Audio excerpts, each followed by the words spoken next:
আসসালামু আলাইকুম। আজকে আমি এসেছি নওগাঁ জেলার বদলগাছি উপজেলার পাহাড়পুর এলাকায়। তো এখানে শাহিন ভাই লাগিয়েছে। এখানে গাছের বয়স প্রায় 30 দিন কিছু হবে, 30-32 দিন হবে। তো অলরেডি কিন্তু গাছে ফুল ফল চলে এসেছে। তো দুঃখের বিষয়, ওনার দুটো গাছ কিন্তু এখানে মারা গিয়েছে। তা আসলে কী কারণে মারা গেল সেটা আমি ওনার কাছ থেকে শুনবো এবং দেখাবো আসলে এটার মারা যাওয়ার লক্ষণ আসলে এগুলো কী কী। এখনও পুরো মাঠ কিন্তু বেরিয়ে নেই। তা আমি ওনার কাছে শুনবো আসলে এর আগে উনি কখনো করলার আবাদ করছেন কি না। আমি একটু ভাইয়ের সঙ্গে কথা বলি। তো আসসালামু আলাইকুম। ওয়ালাইকুম সালাম। বলতে ভাইয়ের নামটা যদি একটু বলতেন। আমার নাম মোহাম্মদ শাহিনুর ইসলাম। শাহিনুর ইসলাম। এলাকার নাম পাহাড়পুর। পাহাড়পুর। এটা কি নওগাঁর ভিতরে? হ্যাঁ, নওগাঁ জেলার বদলগাছি থানা। বদলগাছি থানা। তো এই যে একটা করলার জমি আমি দেখতে পাচ্ছি, যেটা কি জাতের করলা? এটা মুঘল জাত। এটা গাছের বয়স কতদিন চলতেছে এখন? 30-32 দিন হবে। 30-32 দিন হবে। তো কেবল তো ফুলজালি দেখা যাচ্ছে। তা আপনি এর আগে কখনো কি করলার আবাদ করেছিলেন? এর আগে একবার করেছিলাম রোস্তম জাতে। সেটা কোন কোম্পানির ছিল? আপনার প্লান্টেনের। সেটাও প্লান্টেন কোম্পানি। হ্যাঁ, ওটাই প্রথম। আচ্ছা আচ্ছা। তো ওটাতে কি রকম ফলন পেয়েছিলেন? ওটাতে গতবার করেছিলাম, মোটামুটি খুব ভালো রেজাল্ট হয়েছে। আর এই প্লান্টেন এই কোম্পানির আর কি কি প্রোডাক্ট আপনি ব্যবহার করেছেন এই পর্যন্ত? আমি ঝিঙ্গা চাষ করেছি, তারপর লাউ চাষ করেছি, আর করলাই 3টা জাত, আর শশা করেছি। শশা করেছেন? হ্যাঁ।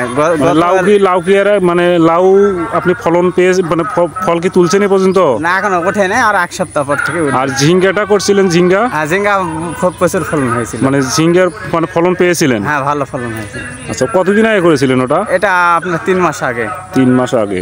তো যাই হোক, ওটা ভালো হয়েছিল? হ্যাঁ, ওটা ভালো হয়েছে। তো সেই থেকে আপনার প্লান্টেনের প্রতি একটা ভরসা আসছে? এখন যেটুকু চাষ করি সব প্লান্টেনেরই করি। আচ্ছা, ঠিক আছে। ওকে, আমি আর একটা জিনিস একটু দেখানোর চেষ্টা করব।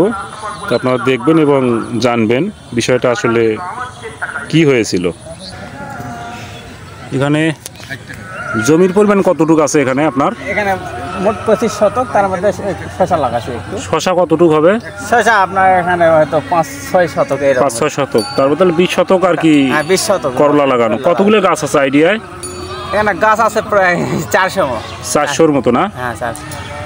তো 400 গাছের মধ্যে থেকে এই পর্যন্ত 2টা গাছ আপনার নষ্ট হয়েছে, মানে মারা গেছে হঠাৎ করে। কবে? এটা গতকালকে মারা গেছে। এটা গতকালকে মারা গেছে না? আর এই পাশের এই গাছটা? ওটা হয়তো 3 দিন হচ্ছে মারা গেছে। এটা 3 দিন হচ্ছে না? এই 2টা গাছই না?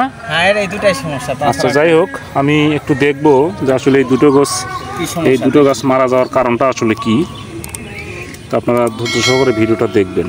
হ্যাঁ, আমি তোলেন।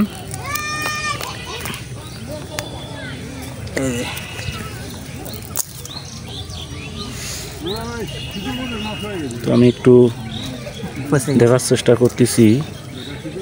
পোকা লাগছে নাকি? একটু ফাটান।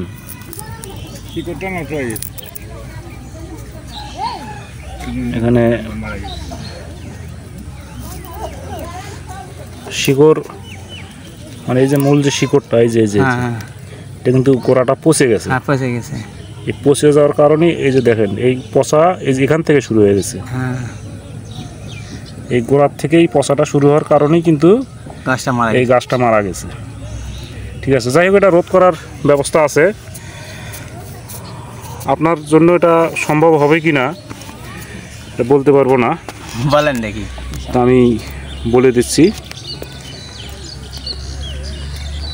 তো যাই হোক, আপনারা তো দেখলেন, এটা কিন্তু গাছের গোড়ার যে শিকড়, সেই শিকড়টা পচে যাওয়ার কারণেই কিন্তু এই গাছটা মারা গেছে। হ্যাঁ। তো এটা রোধ করার একটা উপায় আছে, আমি অবশ্যই বলে দেবো। ওকে, আসসালামু আলাইকুম।